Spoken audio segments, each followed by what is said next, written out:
Hi, everybody. Welcome. Welcome back to the webinar series. You see lots of familiar faces who've been following us along. Fantastic to have you back. For those of you who don't know me, my name is Haley, and I work with the Columbia Mountains Institute, and I'm here to welcome you along with Kendall Banesh with the Kootenay Conservation Program.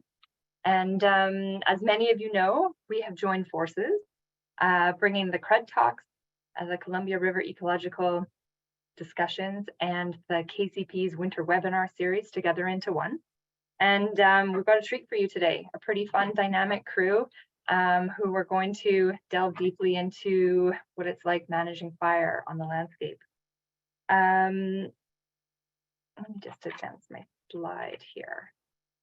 So as you can see, we have 7 speakers in this series. And they're going to be speaking to the theme of foundations of resilience, understanding departures from historical ecosystems and adapting for resilient futures. These speakers will be drawing on patterns from the past, challenges from the present, and scenarios from the future to explore adapting ecosystems for resilience in the Columbia Basin. We're partway through the series now, and we want to give our thanks to the Columbia Basin Trust, who helped to get this up and off the ground. Many thanks to the Trust for your support. And as I said, we have 4 speakers to welcome today: Robert Gray, Colleen Ross, Kaya Allen, and Dr. Carly Phillips. And I'll introduce them in more detail in just a moment. Now, before I do that, I just want to pause, as is important and as has been our routine, to acknowledge the land that I broadcast from today. Myself personally, I'm in Revelstoke, BC, on the unceded homeland of the Sinixt people. The Secwepemc people have also stewarded this land for millennia. The Ktunaxa call this valley the land of the Chickadee in their creation story, and the Okanagan Nation Alliance also express strong connections to this place. And what I would like to do now is invite you to do the same. So please open up your chat. It's a great opportunity to test out your chat because I think you might be using it later on. And introduce yourself, share your name, perhaps who you are working with, and also the land territory acknowledgement that you're zooming in from today. And as those acknowledgements flow in, I'm just going to try to keep us on time and keep on trucking here. So what I would like to do is briefly talk about the Columbia Mountains Institute. So we are one of your host organizations today. And who are we? So we're a nonprofit organization and an association of people working in the various fields of ecology. Our home range is southern British Columbia, Canada, and our membership extends across BC and into Alberta, into the Yukon and Northwest Territories. One of the main things that we do is provide professional development opportunities, and those come in a number of forms such as conferences, courses, workshops, and of course, webinars. We address everything from skill-based research techniques to more complex land management conundrums. And our website, of course, is the best place to learn a little bit more about what we do, and contains a bunch of great resources, such as proceeding documents from all of our larger events and talk recordings, of course, from this series and others. So I encourage you to go there. It's at cmiae.org. Or reach out to me if you have any questions about CMI and how you might want to be involved, or suggestions for how we might support your work. So what I'd like to do now is pass you over to Kendall Banesh with the Kootenay Conservation Program. Thank you, Haley. My name's Kendall Banesh, and I'm joining you on behalf of Kootenay Conservation Program, or KCP. KCP's work occurs in the unceded, ancestral, and traditional territories of the Ktunaxa, Secwepemc, Sinixt, and Syilx Okanagan peoples who've lived here and cared for the land, water, and wildlife since time immemorial. We're a broad partnership of 85 land and water conservation and stewardship groups, Indigenous nations, government agencies, resource industries, and agricultural producers working throughout the East and West Kootenays. Our mandate is to coordinate and facilitate conservation efforts on private land and to generate the support and resources needed to maintain this effort, which includes building technical knowledge in webinars like this. We're very excited to be hosting this webinar series with CMI and would like to give an additional thanks to our program sponsors, about whom or without whom we would not be able to support this type of amazing work. So just a couple of housekeeping details from me, and then we'll get started. As you've noticed, this webinar is being recorded and it'll be posted to the event webpage within a week. And we ask that you all remain muted unless you're asking a question during the Q&A at the end of the talk. So please note that we'll be using the chat function for our Q&A, so you're welcome to add in questions into the chat at any time during the webinar, but we won't be addressing these questions until the end of the talk. And that's it from me, so back to you, Haley. Great, thank you. All right, okay, so now what you've all been waiting for. Okay, let's introduce our speakers.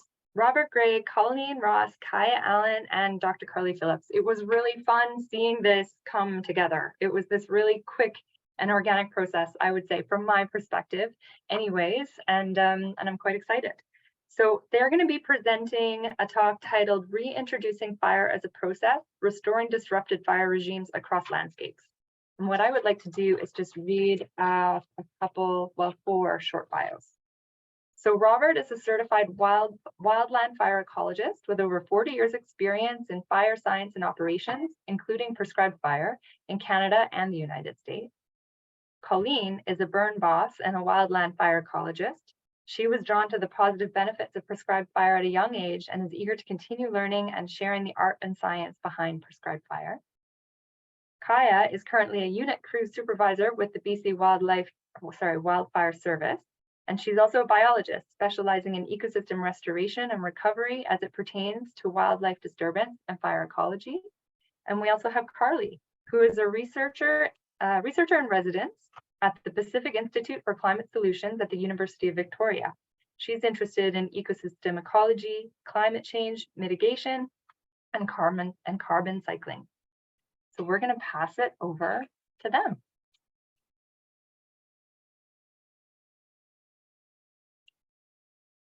So I'll let Carly take over the screen share. Perfect.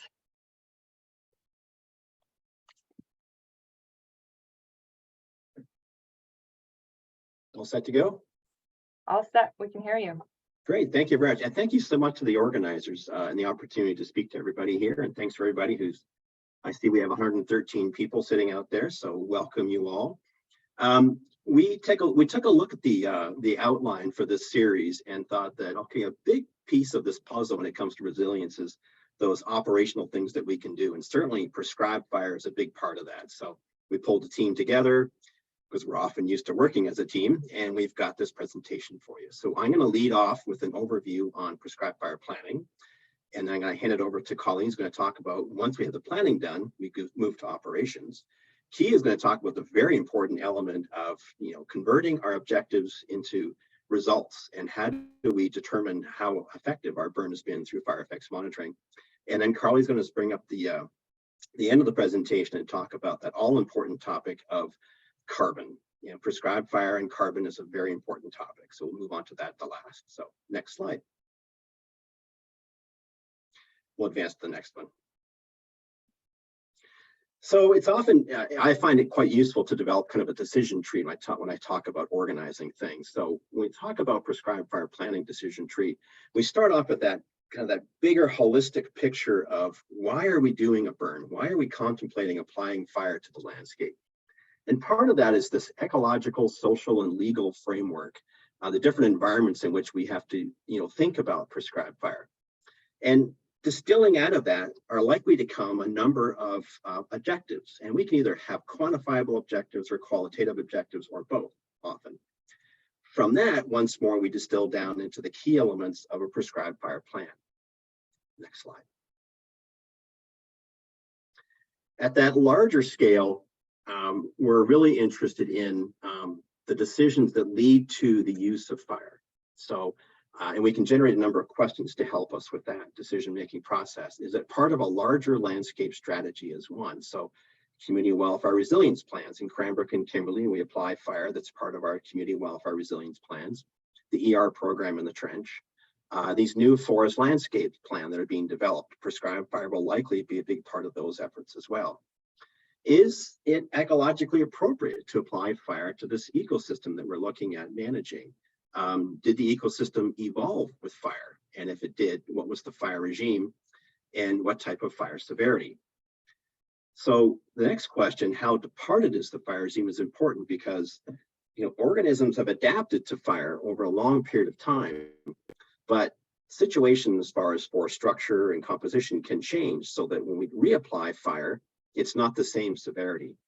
And those organisms aren't as well adapted to a shift in fire regimes. So it's important to understand how these ecosystems have changed over time and how fire effects may have changed with it. Are there other treatment strategies in lieu of fire, or are preliminary treatments necessary before we can apply fire? This, once again, is this measure of departure. Do we need to do something first before we apply fire to get the desired effects? What are the consequences from the use of fire? For every action, there is an equal and opposite reaction. So we have to think about that when we use fire. What's likely going to happen if we apply fire here? An example early in my career was we were burning we were trying to improve elk habitat, and we did a 50-hectare burn one year, and we had 150 elk camp on it over the winter. We hadn't anticipated that consequence of drawing in wildlife to all the succulent growth that comes in after prescribed fire. We realized that 50 hectares isn't enough when we have that large of herbivore population in the area. So that's a direct consequence of the fire. So we have to be thinking about things as we do the planning. Is the use of prescribed fire aligned with existing legislation and laws? What's the legal framework for using prescribed fire? It may not be that you can't use it, but there may be certain limitations on its use. And what are the risks? And are they manageable? And we do that, we understand that through past practice, as well as through peer review, and we try to understand what those risks are. We're trying to develop what's basically called a high reliability organization, and that's where we try to anticipate and resolve all risk, knowing that we're never going to be entirely successful, but we have to do the best job we can. Next slide. So the next key part of this is the actual burn objectives, and a really useful acronym is SMART. Are the objectives specific? Are they measurable? Are they achievable? Are they relevant? And are they time bound? Just basically timing restrictions on things. So when we use prescribed fire, we are trying to achieve ecological and or cultural objectives. And I see your next speaker coming up is Joe Gilchrist, and he can speak at length about the cultural use of fire. We are intending to use fire to meet ecological objectives. We're basically using fire to get certain fire effects. We don't apply fire to put smoke in the air or make it all black or spend the money. It's all about trying to achieve certain fire effects at the end of the day. And in the process, we have to consider many, many factors based on the objectives. How constraining is the burn window? How often do we get actual good burning conditions throughout a year? Is it 5 days a year, or is it once every 5 years? That's very, very important when it comes to actually planning a prescribed fire and prioritizing where we're going to be applying prescribed fire. Are the resources available to assist with the burn? In some places, we may have to build that resource capacity. We don't currently have it. Does the burn window align with the funding sources? That's a problem that we struggle with all the time. With oftentimes our grants are 1 or 2 years in time, and we may not get a burn window over a 2-year time period. So it's important to understand the limitations of that. Is there public support for the burn? Do we have social license to conduct a prescribed burn? We've been very, very careful and diligent, all the different players in the southeast part of BC, because we do engage a lot with the public, and we want the public support to continue applying prescribed fire. Is there a timing or a temporal constraint, i.e. are there seasonal wildlife constraints? Are there nesting birds in the area? Are there vegetation conditions we need to be concerned about? Next slide. So once we've developed this list of objectives, then we can start to build our plan. So that first part is those quantifiable or qualitative objectives. To meet those objectives, we have to look seriously at the fire weather and develop our prescription window. Under these conditions, we can conduct a prescribed burn. It's not just fire weather, it's also fuel moisture and fuel conditions. We're trying to achieve we want to generate certain fire behavior in order to basically meet these objectives. So the predicted fire behavior is a big part of the burn plan. And we state, usually a range of conditions that are acceptable to meet these objectives. The ignition plan is also important. How do we apply fire to meet the objectives through specific ranges of fire behavior? Holding is another big part of it as well. We're opening the bottle. We're going to let genie out of the bottle, and we have to be able to put the genie back in the bottle. So we have to have the resources at hand to make sure that the burn stays within the prescribed area. A prescribed fire is not only prescribed objectives, but it's also spatially very explicit. We are applying fire for these reasons to this specific piece of ground. It doesn't mean generally over here, it means over here explicitly. So we want to have the resources at hand and enough resources that we can keep the burn inside the unit and we can contend with, an escape if we do have one. Mop up and patrol is important. We want to be able to put this thing out under a certain period of time. We don't want it lingering out there. Contingency. What do we do in the event of a protracted escape? The wind kicked up, something happened that we hadn't anticipated. We have to have the resources at hand to corral this thing and get under control as quickly as possible. In some places, we need a traffic plan. When we're burning, in Kimberley or in Cranbrook, in the WUI, we have to control traffic. And so the traffic plan is also part of the burn plan. Next slide. Additional elements of the burn organization: who is doing what, who has responsibilities for certain actions. Smoke management is a very big component of this thing. So we have to understand, what are the implications of smoke? How much smoke are we going to generate? Where is it going to go? What are the impacts downstream for not just the day of the burn, but for a couple days afterward? Safety, basic site safety. What are the hazards on the site? How do we respond to an injury, an event like that on a burn? In public safety, control the public access, road safety. How long does the public need to stay out of an area? All those things are really critical to include in the plan. Communications, not just operationally on burn day, but also notifying the public, keeping the public well informed of what's going on. And finally, the monitoring plan. How do we assess cause and effect? How do we assess whether what we did met our objectives? So it's really important to have this monitoring component, and she is going to talk about that after Colleen. So, Colleen.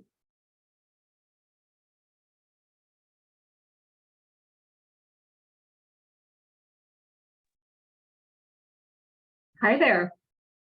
Great. Thanks, Bob. So here we're going to talk about burn operations. What will happen is a plan is given, it's created, it's been approved by all the interested groups, and it's ready to go and to be brought to fruition.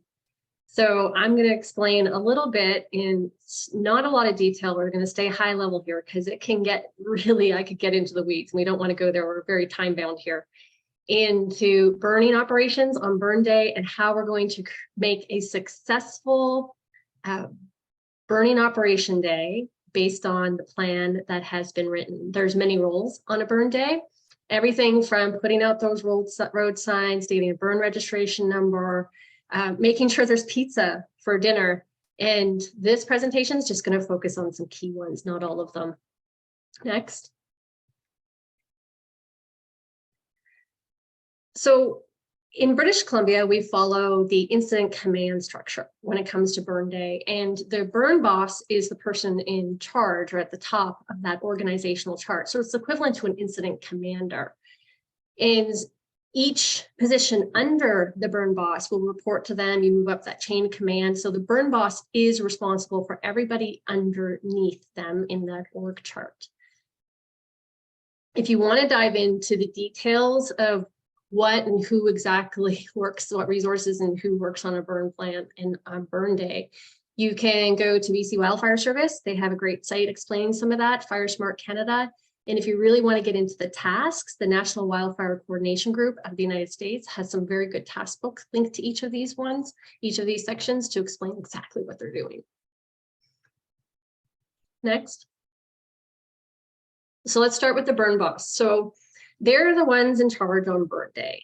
They're the ones responsible for everything that happens and making sure that it's successful and everything's safe. So this position, in my opinion, and a lot of this is going to be based upon my experiences from both sides of the border, the US and Canada. This position starts well in advance of burn day. You're getting to know the burn plan. You're developing relationships with the burn team to build that trust and understanding who everybody is and what their capabilities are.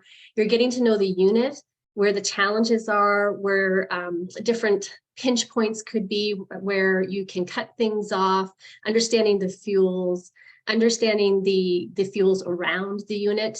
They have to be highly experienced. And they need to understand the roles that they are supervising, the firing techniques, the fire behavior.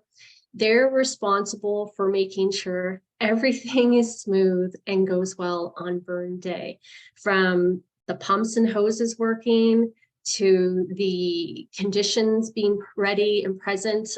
I'll go out and I'll put my fingers in the soil and crack sticks and just get to know that unit. So we're all acting like coiled springs when it comes to burning operations. So then when it's time to go, the burn boss feels comfortable that it's time to go.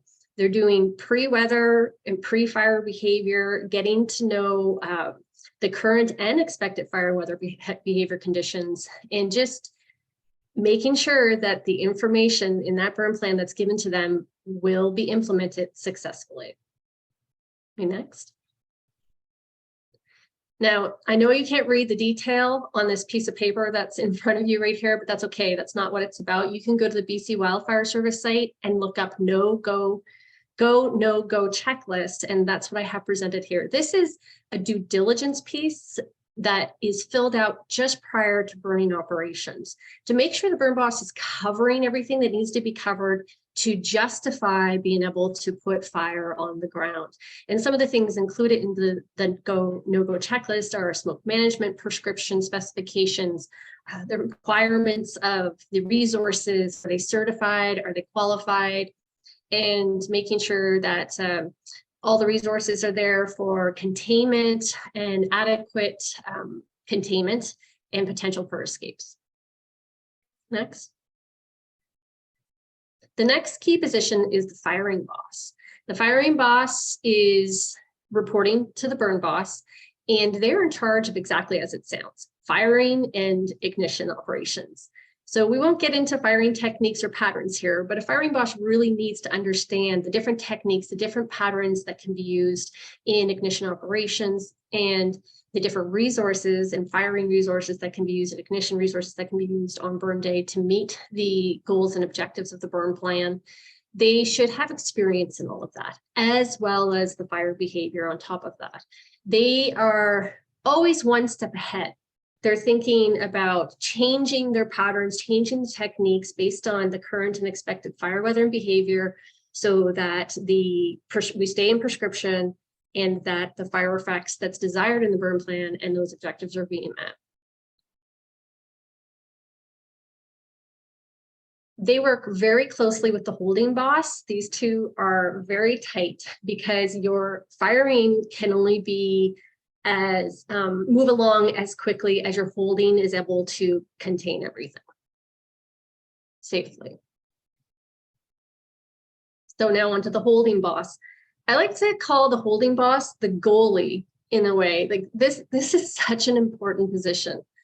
And so they are really dictating to the firing boss their movement and where they can go next, because you do not want your firing to get ahead of what you're capable of holding. Well, that makes sense.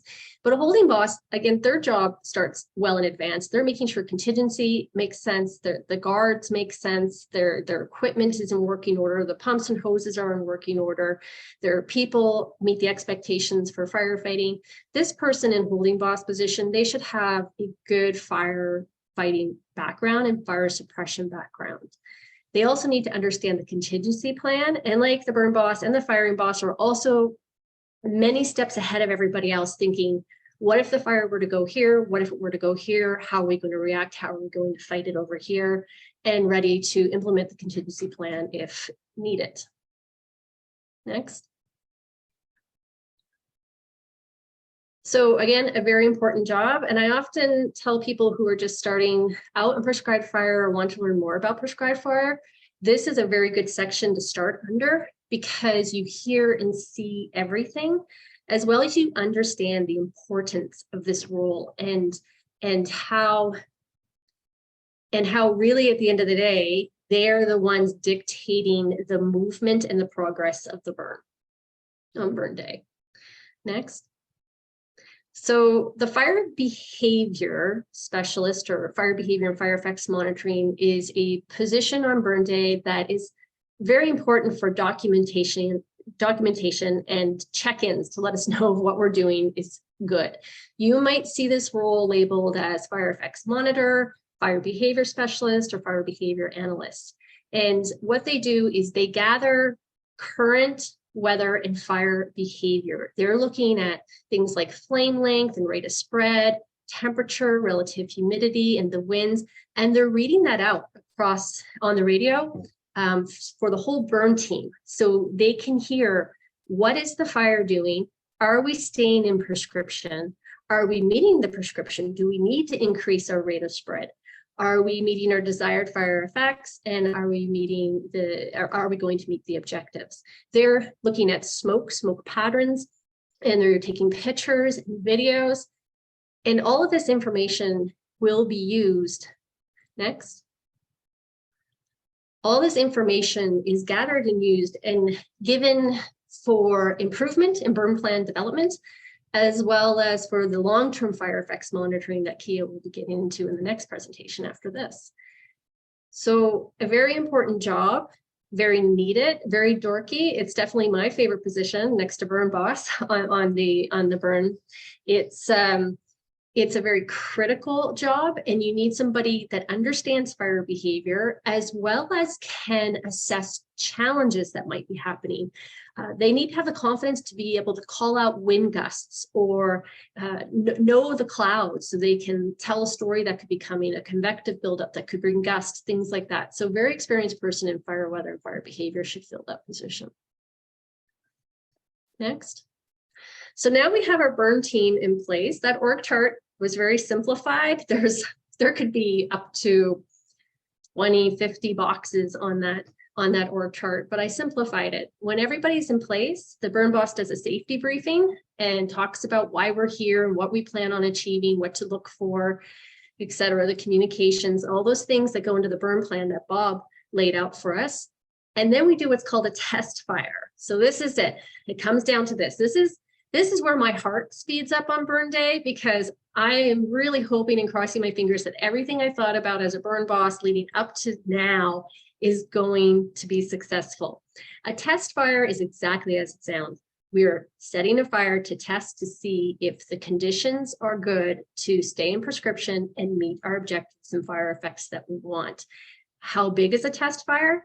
It's as big as you need it to be for you to be able to come to a conclusion. Are you going to burn or not burn? And it is really heartbreaking, because sometimes you have to say, you can't do it. And you need to say and be honest when you cannot continue firing operations. If you're not going to meet your objectives, if you're not going to meet your desired fire effects or your fire behavior, or stay within prescription, there's no point in doing your burn. Just to make it black could have negative impacts for the future. But again, if you're not comfortable with it, you need to discuss that with your burn team or the client or person who wrote the burn plan and say, we may not be able to meet all the objectives. We can meet some of these. You could come back in 2 or 3 years to cover the next one. But this is the final decision, whether you're going to go or not go. And it's the last thing on the go, no go checklist to see if we can keep going. So test fire, it looks good. Next. So we'll keep going. Everybody comes together, they know their positions, they know their places, they recce the burn ahead of time. We've done all of our relationship building, our public engagement, everybody's in place, and we bring it all together.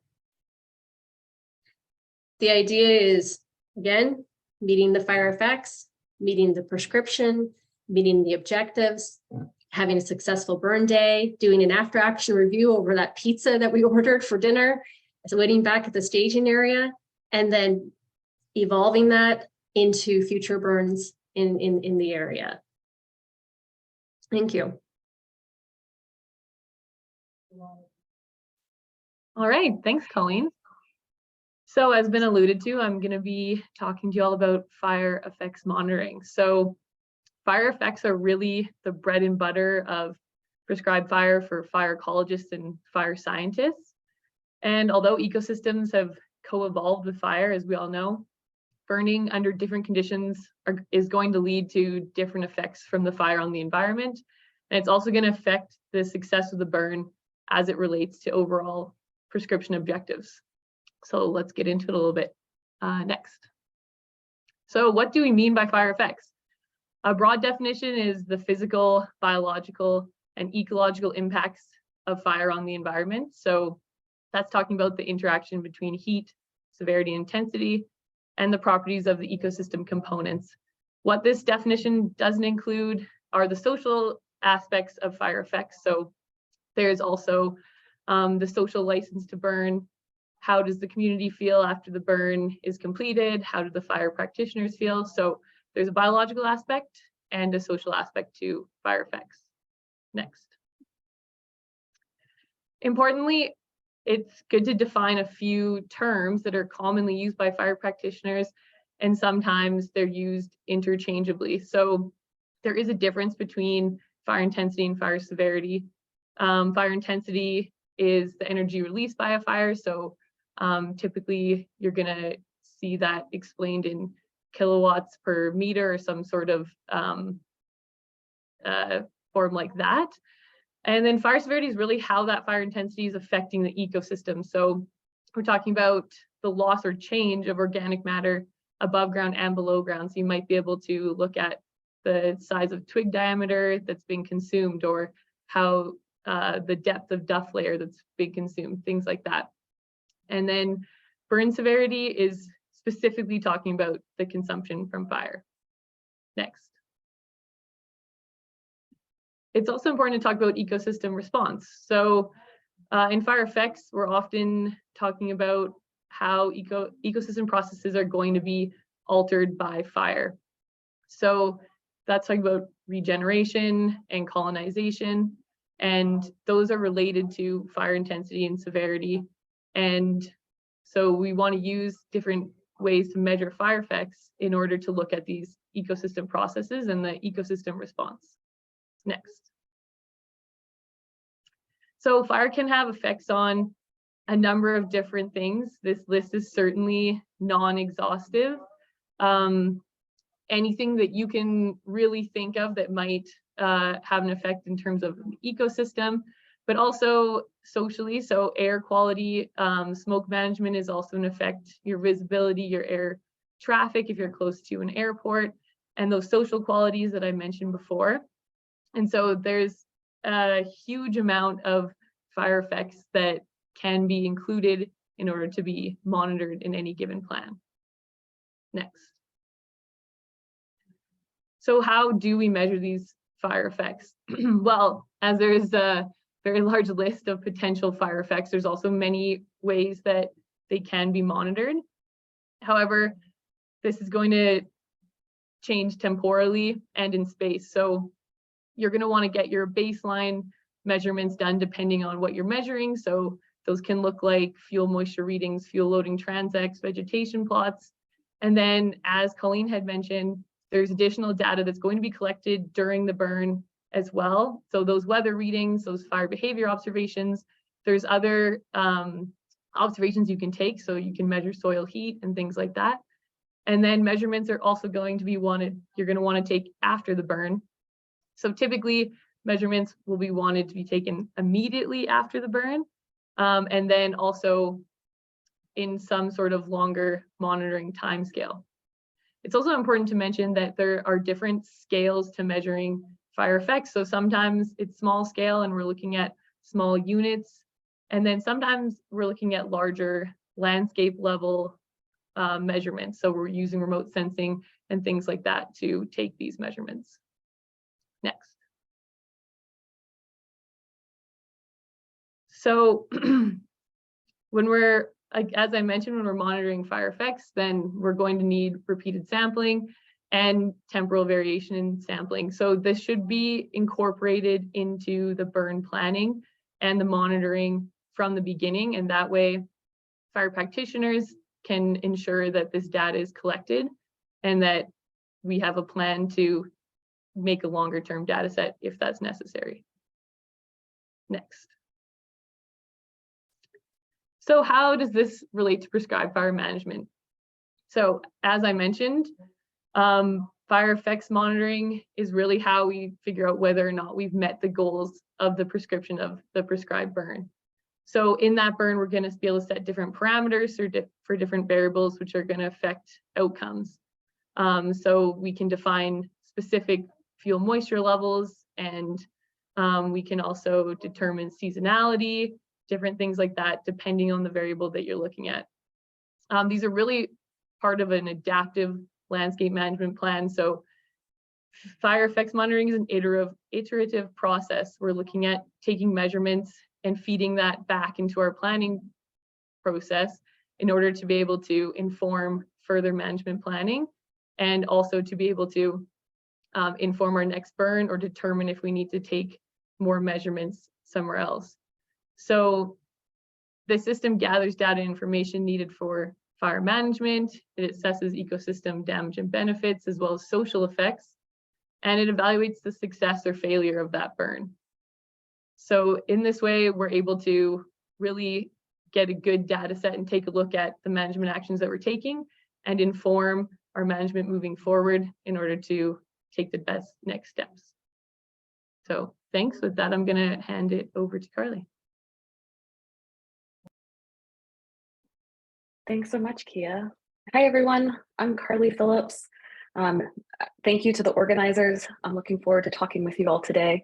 And I'm going to be talking about the relationship between prescribed fire and carbon emissions, not just in the sense of the emissions that are released from prescribed fire, but how those fit into the larger context of climate change and our ability to shape and create resilient forests in light of that. And so this is a figure. Oh, of course, during my presentation, the slides won't advance. Here we go. Great.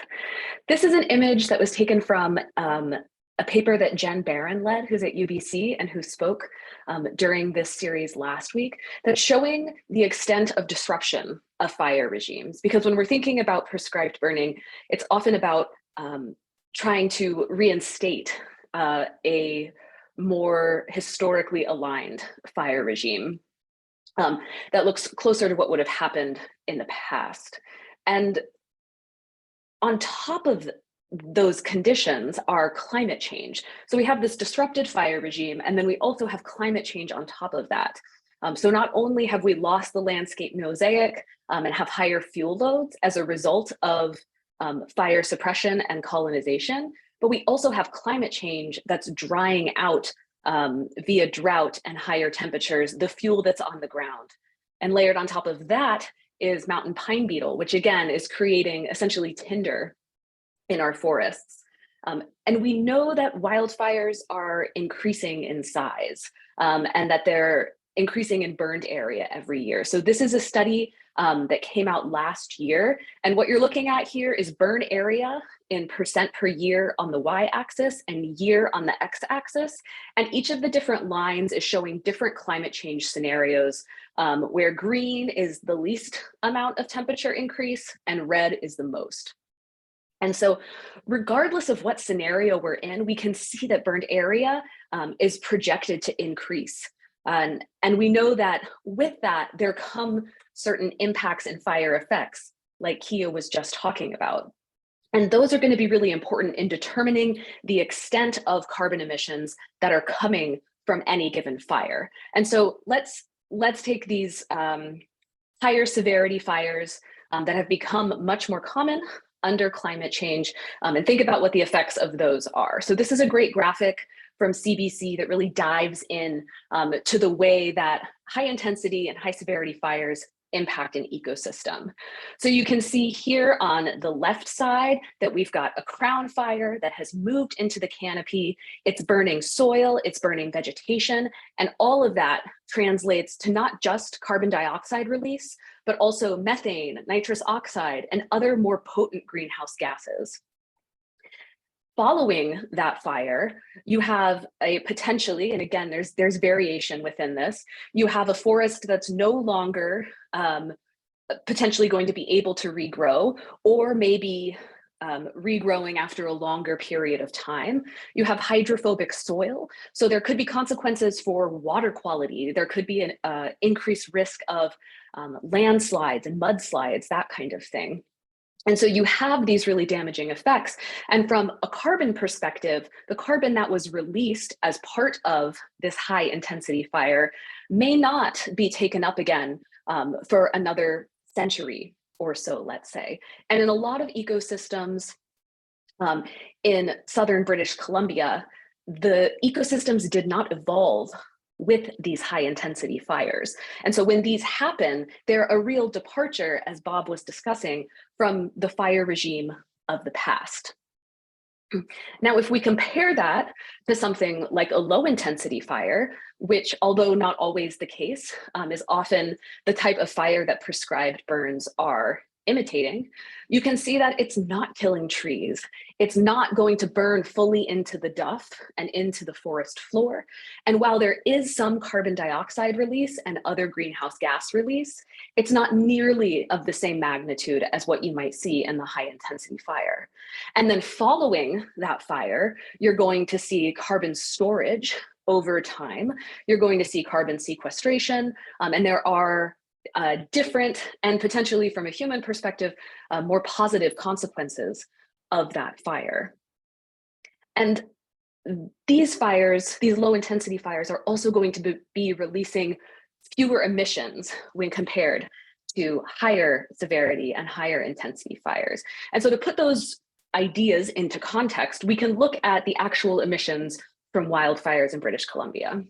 So what you're looking at here is you have total emissions in megatons of CO2 equivalent on the y-axis, and you have year on the x-axis. The green line that's fairly straight there in the middle is total human-caused anthropogenic greenhouse gas emissions in BC, and then the highly variable line is wildfire emissions. And the big takeaway from my perspective of this figure is that wildfire emissions are highly variable and they are increasing. In 2017 and 2018, wildfires in BC released 3 times more greenhouse gas emissions than all other sectors combined. So wildfire emissions are actually dwarfing the emissions from other sectors. So regardless of how much we are reducing our emissions, which is how we're going to combat climate change, wildfires are kind of throwing that balance off in terms of what might be achievable when it comes to emission reductions. And that's kind of where prescribed fire comes in, because forests have an important part to play in the fight against climate change.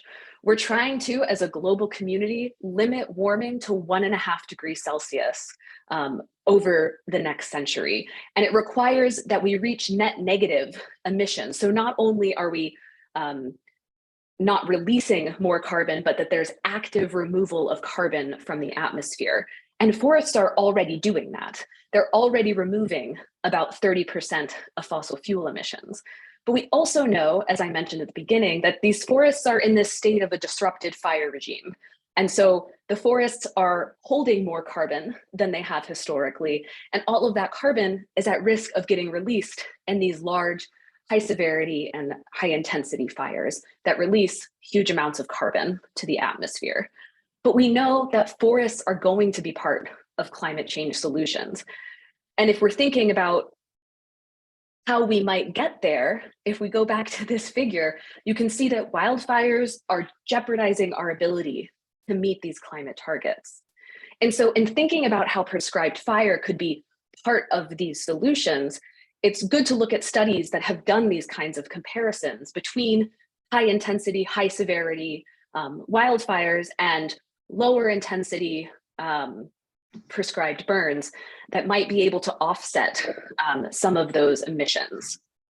And so in thinking about this, this is a study from Krofcheck that came out in 2017 that was simulating different fire weather conditions and how areas of forest, and this was done in the Sierra Nevada, would respond, and the emissions that would come from different combinations of forest management and wildfire. And so a couple of things to point out.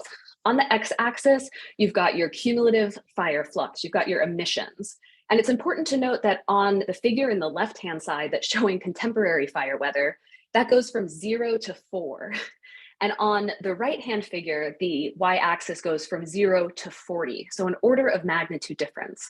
And so what we can see and what they modeled as part of this study was that in contemporary fire weather, they're seeing that there's not necessarily the payoff of prescribed burns when it comes to emissions, that the emissions from the maintenance fires, the prescribed fires, dwarfing the emissions from areas that were not burned. But when we look at the extreme fire weather, which is what we're seeing more and more frequently with climate change, we see that the emissions from those management activities are far less than the emissions that are coming off of wildfires in areas that were not managed with fire.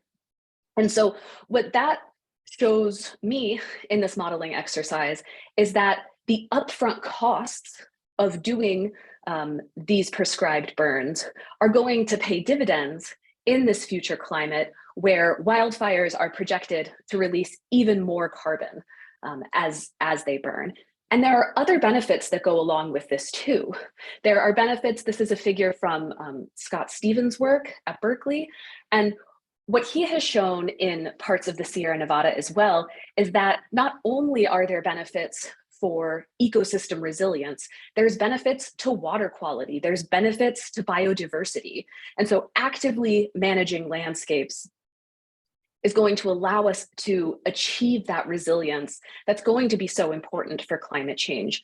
From an emissions perspective, both in terms of limiting the amount of wildfire emissions, but also in the capacity of forests to regrow and actively take carbon out of the atmosphere.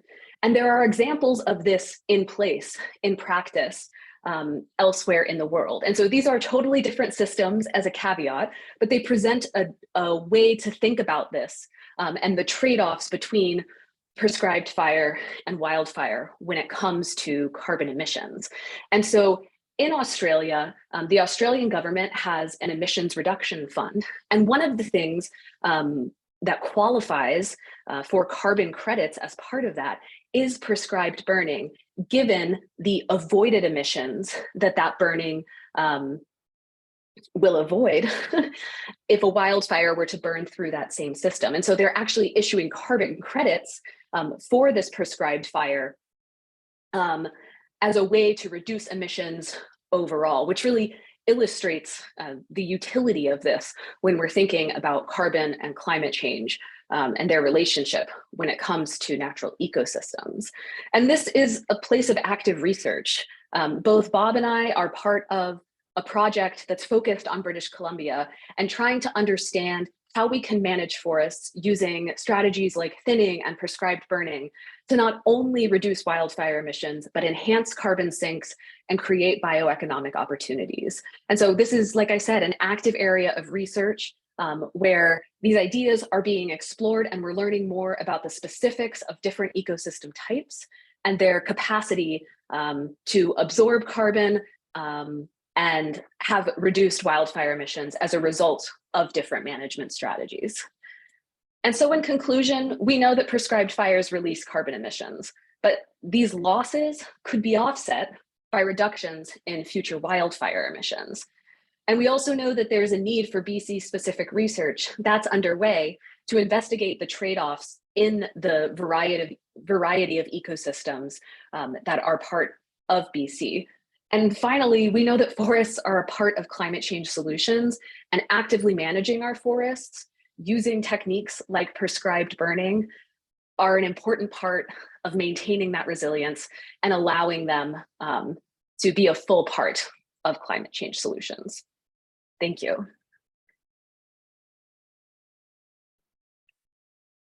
Well, that was great, you guys. Carly, that was an incredible conclusion. Thank you so much for all of you bouncing off of one another quite seamlessly and yeah, sharing how all your pieces of your work fit so well together. There are, of course, a number of questions. So let's launch into those. For those of you who haven't posed a question yet, please feel free to add your question to the chat. If you would like to address your question to one person in particular, note as much.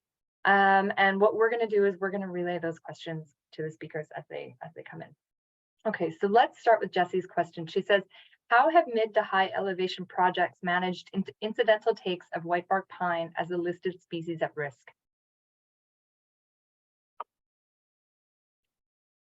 I can't answer that.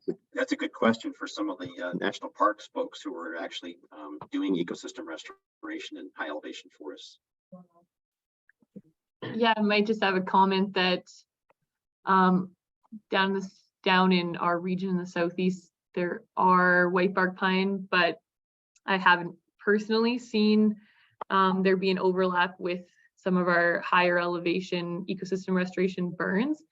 But anytime there would be a referral, would be heading to the correct person in habitat or in another area in order to make sure that we're doing our due diligence if there's any sort of an endangered species in a proposed burn. Okay, thanks, Kia. Any other comments on that one? No. Okay, thanks. So our next question comes from John, and he says, do you have any preference regarding season of burn, fall versus spring burning, and what constraints define which season you choose? Sure, there's a lot in that question. It depends. It really depends on first what you're trying to achieve. And first, that's the, like Bob went through that. So I don't know, Bob, you want to talk about that because it was mostly your presentation, but you have these higher level goals, and within those goals, you have objectives. And in those objectives, you're going to find the desired fire effects that you want to meet those objectives, and then create this prescription to meet those.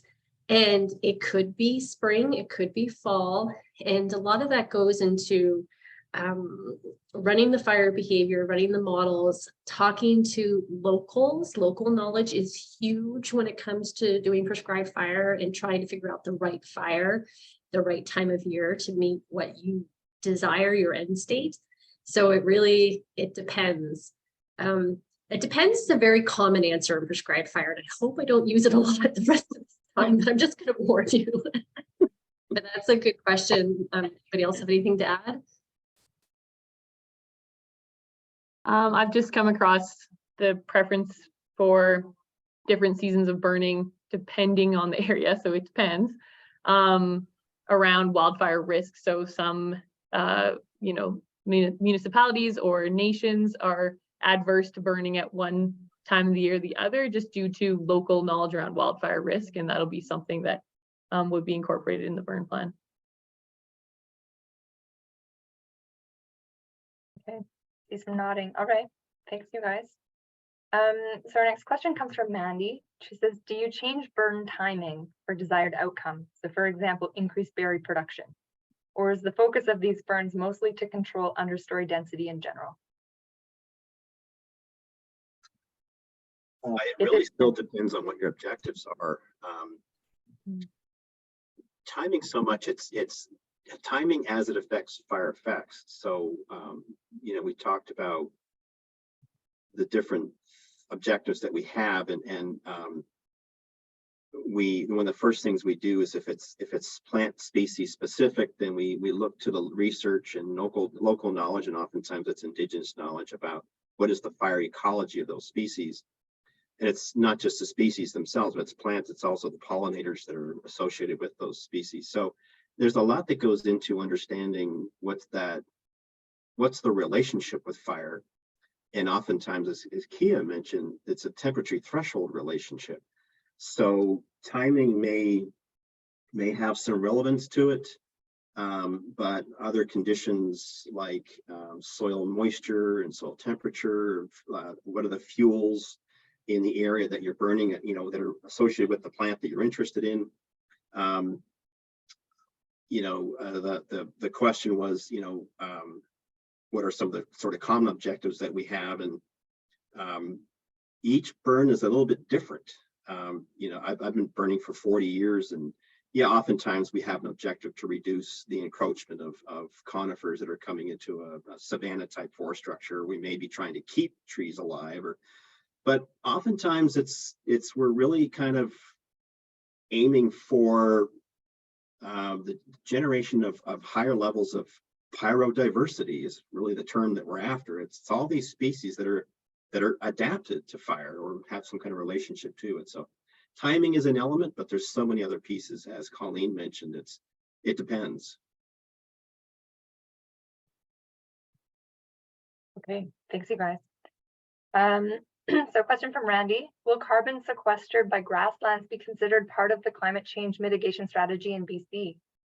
Carly, perhaps this is for you. It is, and unfortunately, I'm not sure. I'm not familiar with what the current plans are. Bob, are you? I understand that right now it's not being considered. I don't think we have enough empirical data. I mean, the GCBM model has a below ground component, but it's mostly live and dead tree roots versus herbaceous root material. So that's all I know. Anybody else? No. Okay, good question, Randy. We don't know. All right, so I'm going to pop down to Angela. She says, how are Indigenous values incorporated in the burn plans?